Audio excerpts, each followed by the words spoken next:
Hello students, welcome to class 10th. Today we are continuing our third chapter. The name of the chapter is जल संसाधन। और जो हमारा last topic था पिछली वीडियो का वो ये था कि जल की गुणवत्ता में कमी कैसे आती है, मतलब उसके कारण क्या थे।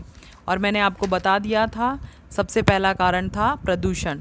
प्रदूषण जो मतलब इंसानों के द्वारा आसपास जो माहौल गंदा किया जाता है, किसी भी प्रकार का प्रदूषण हो सकता है, जैसे फैक्ट्रियों से निकलने वाला कचरा है, या धर्म के नाम पर जो पूजा पाठ करते हैं उससे रिलेटेड कोई सामग्री है वो, या जैसे मृत जानवर हैं, पशु पक्षी हैं, या मनुष्यों को जल में प्रवाहित कर देना। इसके बाद औद्योगिक जो मैंने आपको बताया था, औद्योगिक कचरा जो फैक्ट्रियों से निकलने वाला है। इसके बाद जो है जल की कमी का सबसे बड़ा कारण मैंने आपको बताया था कि जो वर्षा का जल है वो पूरी तरह से ज़मीन के अंदर नहीं समा पाता, क्योंकि हमारा जो आसपास का सारा क्षेत्र है, पहले का टाइम अब नहीं है कि भाई जो हमारे आंगन हैं, हमारे घर कच्चे होते थे या हमारी सड़कें कच्ची होती थी। लेकिन अब क्या है, ज़्यादातर अगर हम एरिया देखें, बिल्डिंग्स हैं, हमारे आसपास के जो घर हैं, मकान हैं, गली सड़क हैं, ये सब क्या हैं, पक्के हैं।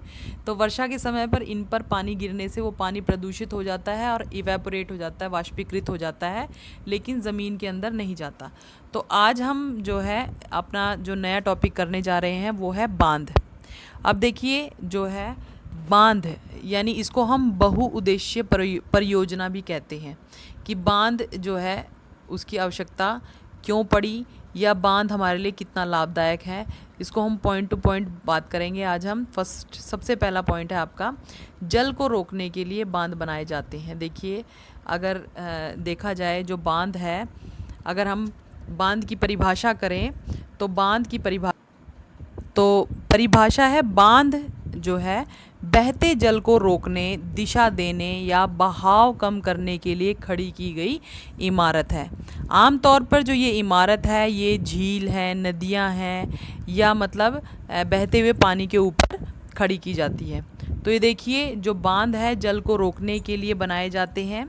और अगर हम दूसरा पॉइंट देखें तो बांध का प्रयोग क्या है, इसका लाभ क्या है, ये देखिए सबसे बड़ा इसका जो फ़ायदा है वो क्या है कि बिजली उत्पादन। आप देखते हैं कि कई क्षेत्रों में या हमारे कई ऐसे बड़ी बड़ी जो नदियां हैं जिनके ऊपर बांध बनाए गए हैं, वो किस उद्देश्य से बनाए गए हैं, बिजली की आपूर्ति को मतलब पूरा करने के लिए, कि हमारे जो मतलब बिजली की जितनी डिमांड है हमारे जो देश में, उसको पूरा करने के लिए बिजली बनाने के लिए जो बांध बनाए गए हैं।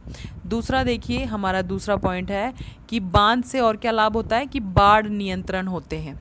अगर मान ले किसी क्षेत्र में अचानक बहुत अधिक जो है बारिश वगैरह हो जाती है, तो बांध के कारण किया जाता है कि बांध के कारण बाढ़ को नियंत्रण किया जाता है, और उसे फिर अगर ज़्यादा पानी इकट्ठा हो जाता है तो उसको छोटी छोटी नहरें बना करके, तो नहरों में छोड़ने से क्या होता है, इसके पास जो है बाढ़ की जो स्थिति होती है या बाढ़ का जो खतरा होता है इससे टल जाता है। तीसरा पॉइंट है कि जैसे बांध से क्या है, सिंचाई जो है आसानी से सिंचाई की आवश्यकताओं को पूरा किया जा सकता है। बांध बनाए जाते हैं जहां मतलब आसपास के क्षेत्रों में अगर पानी की आवश्यकता होती है तो छोटे छोटे नहरों या मतलब कैनल्स के द्वारा पानी वहां तक पहुंचाया जाता है। तो बांध जो अगर देखा जाए तो मानव के जीवन में ना वरदान के समान है। तो इसके बाद देखिए, ये देखिए हर एक वस्तु का एक लाभ होता है, एक हानि होती है। तो हमारा जो नेक्स्ट पॉइंट है वो है बांधों से नुकसान। देखिए यहाँ तो हमने लाभ के विषय में पढ़ा था कि भाई लाभ क्या होते हैं। अब हम देखेंगे कि बांध से होने वाले नुकसान के बारे में भी हम पढ़ेंगे। तो सबसे पहला जो पॉइंट है वो है जलीय जीवन पर प्रभाव। देखिए जलीय जीवन यानी जल में रहने वाले जो जीव जंतु हैं उनके जीवन पर क्या प्रभाव पड़ता है, बहुत ज़्यादा प्रभाव पड़ता है। क्योंकि देखिए बांध बनाने से क्या है, एक ही स्थान पर बहुत ज़्यादा पानी इकट्ठा हो जाता है, जहाँ पर जो जलीय जीवन है जैसे मछलियाँ वगैरह अगर आप लगा लें, या जल में विचरण करने वाले जो जीव हैं अगर हम उन्हें देखें तो एक स्थान पर लंबे समय तक इकट्ठा रहते हैं। क्योंकि यदि बहते हुए पानी में अगर वो बहते हैं तो उनका जो जीवन है आसानी से चलता रहता है। लेकिन जब जलीय जीवन एक जगह पर इकट्ठे होते हैं, जो जल में रहने वाले जीव हैं, वो उनके लिए जो भोजन प्राप्त करना बड़ा ही मुश्किल हो जाता है। यानी अगर एक ही स्थान पर अगर हम देखें बांध जहाँ पर होते हैं तो वहाँ पर एक ही जगह पर जो है काफ़ी लंबे समय तक पानी इकट्ठा रहता है, जहाँ पर मतलब भोजन की जो है आपूर्ति नहीं हो पाती, तो उन जो जल में रहने वाले जीव हैं उनके जीवन पर खतरा मंडराने लगता है। दूसरा पॉइंट देखिए, वनों की कटाई। अब वनों की कटाई कैसे, मतलब जहाँ पर जिन क्षेत्रों में बांध बनाया जाता है वहाँ पर जो है आसपास के जो वन हैं उनको उनका सफाया करना पड़ता है, और उनके सफाई से क्या होता है कि जो वनों में रहने वाले जीव जंतु हैं उनके जीवन पर भी संकट मंडराने लगता है। या बहुत सारी ऐसी जनजातियाँ होती हैं जो उन जंगलों में रहती हैं, जो अपने आप को उन जंगलों की संतान मानती हैं, तो उनके अंदर भी जो है सरकार के प्रति या मतलब ऐसे लोगों के प्रति जो है द्वेष की भावना आती है, और वे लोग उन्हें अपने जीवन का दुश्मन समझने लगते हैं। देखिए, सरकार के द्वारा या मतलब जो जल आपूर्ति विभाग है उसके द्वारा जो ये परियोजनाएं हैं ये इसलिए तैयार की जाती है ताकि आम जन है उसको जल की आपूर्ति हो सके, उसके जीवन से जल का जो संकट है वो दूर किया जा सके। लेकिन इसका विपरीत प्रभाव पड़ता है, जंगलों को काटने की वजह से जो जंगली जीवन है वो प्रभावित होता है, और वहाँ पे रहने वाले जो लोग हैं वो स्वयं जो है उन लोगों को अपने दुश्मन समझने लग जाते हैं।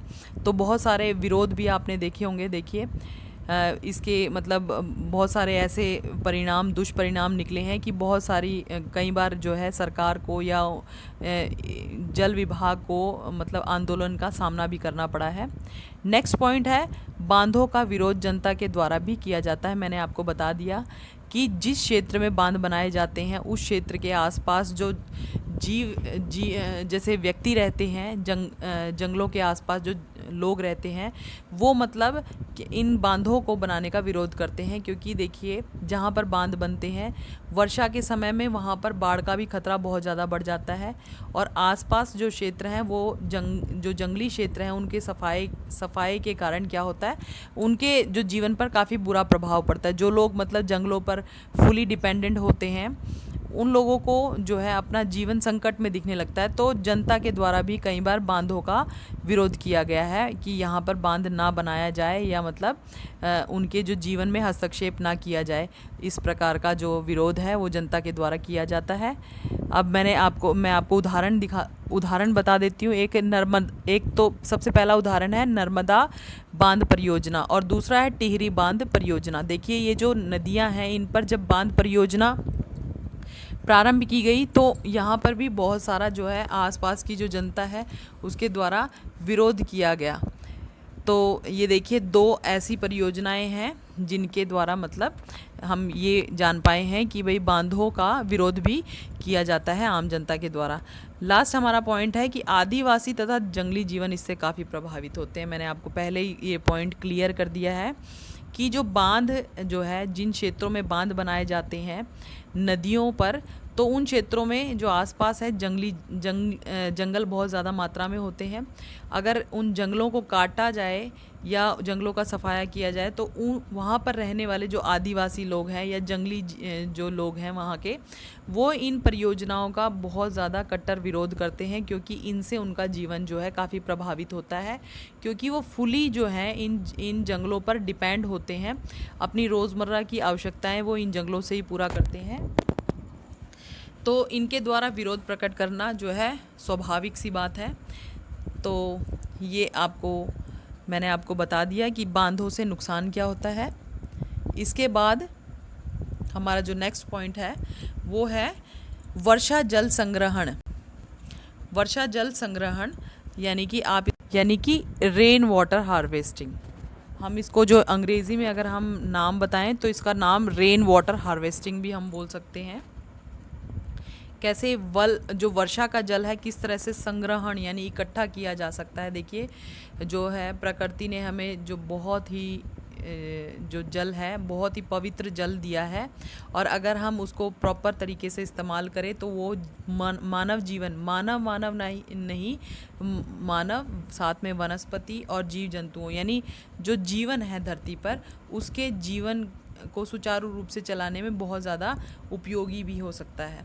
तो हमें क्या मतलब जो जल है, वर्षा का जो जल है, हम उसे कैसे मतलब संग्रहण करके, उसे बचा करके, सुरक्षित करके हम किस तरह से जल की कमी को पूरा कर सकते हैं। देखिए इसके मेरे पास कुछ पॉइंट्स हैं, वो मैं आपसे डिस्कस करूँगी। सबसे पहला पॉइंट है रेन वाटर हार्वेस्टिंग। सबसे पहला पॉइंट है हमारा रेन वाटर हार्वेस्टिंग। तो सबसे पहले देखिए रेन वाटर हार्वेस्टिंग होता क्या है, मतलब बारिश के पानी को इकट्ठा करके रखना और उसे ऐसे समय में यूज़ करना जिस समय में बहुत ज़्यादा गर्मी या सूखे के समय में अगर उसको इस्तेमाल किया जाए तो इसे हम रेन वाटर हार्वेस्टिंग कहते हैं। और ये बहुत सारे प्रदेश दक्षिण में ऐसे हैं जहाँ पर ये सरकार ने सुनिश्चित कर दिया गया है कि सभी लोगों के लिए कंपल्शन है, ये कंपलसरी है कि वहाँ के लोग जो है घरों की ऐसी बनावट बनाते हैं कि जो छतों पर या आंगन में गिरने वाला पानी है वो जो ज़मीन के अंदर ऐसी टैंकी वगैरह बनाई जाती है जहाँ पर स्टोरेज हो जाता है जा कर के, और जिसको हम लंबे समय तक इस्तेमाल कर सकते हैं। तो ये रेन वाटर हार्वेस्टिंग है जिससे मतलब वर्षा का जल संरक्षित या संग्रहण किया जाता है, सुरक्षित किया जाता है। दूसरा पॉइंट है आपका कि प्राचीन समय में तालाबों, झीलों, गड्ढों को बनाकर पानी इकट्ठा किया जाता था। अगर हम उदाहरण देखें या इतिहास को उठाकर देखें तो देखिए वर्षा की जो दिक्कत है ये पहले समय में भी ऐसा ही होता था। और अब तो हमारे पास टेक्नोलॉजी बहुत ज़्यादा है। हम क्या करते हैं कि जो भूमिगत जल है यानी ज़मीन के अंदर का जो जल है उसको हम ट्यूबवेल या मतलब कुओं के माध्यम से उसे निकाल लेते हैं, और वो हमारे लिए अब निकालना आसान भी हो गया है। लेकिन क्या है, पहले के समय में क्या होता था कि जो है ये पानी जो भूमिगत जल है उसको बाहर निकालना बहुत मुश्किल होता था, टेक्नोलॉजी इतनी ज़्यादा नहीं होती थी। तो प्राचीन समय के जो राजा महाराजा होते थे वो भी क्या करते थे, जो आम जनता के जो जल से संबंधित जो दिक्कतें होती थी उसको दूर करने के लिए क्या करते थे, तालाब वगैरह, झीलें या गड्ढे खुदवाया करते थे जिसमें वर्षा का जल इकट्ठा करके रख दिया जाता था और मतलब उसे फिर गर्मियों के दिनों में उसको इस्तेमाल किया जाता था। तो ये उदाहरण जो वाटर हार्वेस्टिंग के उदाहरण हमें, ये जो टेक्नोलॉजी है ये आज की नहीं है, ये प्राचीन समय की भी है। प्राचीन समय में भी लोग इसका इस्तेमाल करके जल को जो है सुरक्षित करते थे। अब ये हमारा जो नेक्स्ट पॉइंट है, छत वर्षा जल संग्रहण। ये देखिए जो ये हमारा पॉइंट है, हम इसमें देखेंगे कि यानी वर्षा का जो जल है उसको हम कैसे संग्रहित करते हैं। पॉइंट टू पॉइंट मैं आपको बताती जाती हूँ कि प्राचीन समय से ही जो है ये जो योजना है ये प्रचलन में है। मैंने अभी आपको थोड़ी देर पहले उदाहरण दिया था कि पहले के समय में भी क्या किया जाता था कि जो वर्षा के जल को इकट्ठा करके रख लिया जाता था। लेकिन हमें अगर हम देखें राजस्थान में कुछ ऐसे स्थानों पर हमें ऐसे जो उदाहरण मिले हैं जहाँ पर इस तरह से मकान बनाए जाते थे कि जहाँ पर जो छत का या आंगन का जो पानी है वो सारा का सारा इकट्ठा होकर के भूमिगत यानी ज़मीन के नीचे कुछ ऐसी बड़ी बड़ी जो है टैंकी वगैरह बना दी जाती थी जिसमें वो पानी इकट्ठा हो जाता था और उसे फिर गर्मियों के दिनों में आराम से इस्तेमाल किया जाता था जिस समय में जो पानी की बहुत ज़्यादा किल्लत लोगों को होती थी। अब ये सेकंड पॉइंट देखिए, छत पर बारिश के पानी को इकट्ठा किया जाता था और फिर पाइप के माध्यम से ज़मीन में बने टैंक में इकट्ठा कर दिया जाता था। ये पॉइंट मैंने आपको पहले ही क्लियर कर दिया है। और देखिए फिर इस पानी को जो है गर्मियों में या सूखे दिनों में यानी जिस समय में जो है जैसे राजस्थान जैसे क्षेत्र हैं, आपको पता है कि जहाँ पर वर्षा ना के बराबर होती है, उन स्थानों पर अगर गर्मियों में स्थिति देखें तो बहुत ज़्यादा जो मुश्किल हो जाता है जीवन वहाँ पर। तो उस समय में वो लोग क्या करते थे, इस पानी का इस्तेमाल जो है आराम से करते थे। आगे देखिए नेक्स्ट पॉइंट है, वैज्ञानिकों के अनुसार यह जल शुद्ध होता है। ये देखिए आपको पता है कि जो वर्षा का जल है ये बहुत ज़्यादा शुद्ध माना जाता है। जिस तरह जो नदियां हैं जो हिमालय पर्वत से निकल के आती हैं, देखिए ग्लेशियर से बर्फ़ जो पिघल के आती है, जितना वो जल शुद्ध होता है वर्षा का जल भी इतना ही ज़्यादा प्योर होता है। अगर इसको हम इकट्ठा करके अगर इस्तेमाल करें तो इससे ज़्यादा जो शुद्ध जल है वो धरती पर प्राप्त होना मुश्किल है। तो वैज्ञानिक भी इस बात को मानते हैं कि जो जल है वर्षा का जल बहुत ज़्यादा शुद्ध होता है। उसके बाद नेक्स्ट पॉइंट है, आज भी जो वर्षा का जल संग्रहण किया जाता है कैसे, देखिए मैंने आपको पहले बताया था कि 2 क्षेत्रों के उदाहरण हमारे पास मौजूद हैं, कर्नाटक और तमिलनाडु। तमिलनाडु और कर्नाटक में होता क्या है, वहाँ पर ये चीज़ बिल्कुल सभी के लिए कंपलसरी कर दी है कि रेन वाटर हार्वेस्टिंग सभी लोग करेंगे, यानी कि जो वर्षा का जल है वो संग्रहण ज़रूर करेंगे, क्योंकि इन क्षेत्रों में है इन लोगों को जो है काफ़ी जल की किल्लत का सामना करना पड़ता है। गर्मियों के समय में यहाँ पर जल मिलना बहुत मुश्किल हो जाता है। लोगों को जल प्राप्त करने के लिए जो है लंबी लंबी लाइनों में लगना पड़ता है, और जो सरकार है वो टैंकी जैसे जैसे आपने देखा भी होगा, पानी की जो टंकियाँ हैं जो शहर शहर पहुँचाई जाती है, इसके माध्यम से इन क्षेत्रों में पानी बांटा जाता है। तो इस परेशानी से जो है निजात पाने के लिए यहाँ के लोगों ने क्या निश्चय किया है कि जो कर्नाटक है और ख़ास तौर पर कर्नाटक और तमिलनाडु, यहाँ पर वो रेन वाटर हार्वेस्टिंग की जाती है, यानी कि जो वर्षा का पानी है उसको मतलब भूमिगत कर लिया जाता है, यानी भूमि में स्टोर कर लिया जाता है, और जिसे ये लोग बाद में लंबे समय तक इस्तेमाल करते हैं। और देखिए एक और जो प्रोसीजर है वो है बांस ड्रिप सिंचाई में, यानी कि जो बांस से जो है ड्रिप सिंचाई की जाती है। इसका उदाहरण अगर हम देखें तो इसका उदाहरण हमें मेघालय में मिलता है। यहाँ पर क्या किया जाता है, यहाँ पर नेचुरल जो प्राकृतिक झरने होते हैं, तो लोग यहाँ पर क्या करते हैं, बांस को जो है झरनों के नीचे अटैच करके, और जो है बांस जो है नालियों का पाइपों का काम करते हैं, और उनसे फिर जो है सिंचाई की जाती है। तो इसे हम बांस जो है ड्रिप सिंचाई कहते हैं, और इससे जो है पानी की जो है कमी भी पूरी हो जाती है, और कम पानी से जो है अच्छी सिंचाई हो जाती है। तो मैंने आपको पूरा बता दिया है कि जल संरक्षण कैसे किया जाता है, और वर्षा के जल को हम किस प्रकार से संरक्षित कर सकते हैं। तो अंत में मैं आपको यही कहना चाहूँगी कि जो जल है वो जीवन है हमारा, और बिना जल के हम अपने जीवन की कल्पना नहीं कर सकते। तो प्रत्येक नागरिक का ये कर्तव्य बनता है कि हमें अपना जो जल है जितना हमें आवश्यक है उतना ही हमें इस्तेमाल करना चाहिए, और जो जल है हमें आने वाली पीढ़ियों के लिए भी सुरक्षित रखना है। तो इसलिए हमें जल संरक्षण और जल को सावधानी से इस्तेमाल ज़रूर करना चाहिए। Thank you, have a nice day.